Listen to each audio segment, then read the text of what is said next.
Sarge, ikaw. Ang bibigat ng bote, di man lang ang lalaki, di ba? Wala nga sir, hindi nga namin naranasan kahit pakainin ng isang lang sir. Wala. O ikaw, Sarge, sir. Sir, experience ko, kasama ko si Apo Corpus. Si John Paul naman yung kasama namin, sir. Doon kami nag-receive banda sa may Ayala. May baba dyan banda, sir. May gasoline station. Ayala. Apo, sir.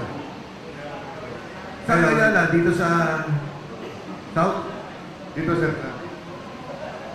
Makati. Makati, sir, Makati. Ngayon, nakita ni Apo na may kabuhayan na binigay. So, biniro niya makakain. May pangkain na tayo ito. So, binigyan kami, sir, tag-1,000. Sino Pero to? ang binigay, makapal. Sino? Si John Paul Estrada, sir. Ah, si John Paul. Oh. Pero may maraming pera na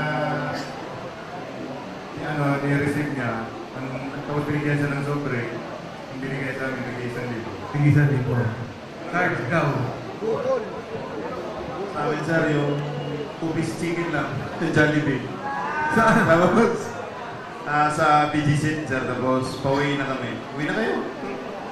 Kanino kayo nag-deliver nun? Yung marami, sir, kay former speaker, sir. Former speaker. Hans, Hindi kasi may nagkwento sa akin sa inyo kay Manny eh.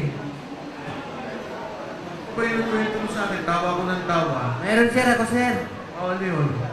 Kay dating DPWH Secretary Yosek Bunuan sir. Ilan? 3,000 sir. 3,000. Yes sir. Sino nabigyan? Ikaw lang. Bali, tatlo kami sir. Si Bartek Say, si Bertin Lasaga, at saka ako sir. Ilang maleta deliver nyo? 8 malita sir. Tapos binigyan kami 3,000 sir pang for the boys. Yan.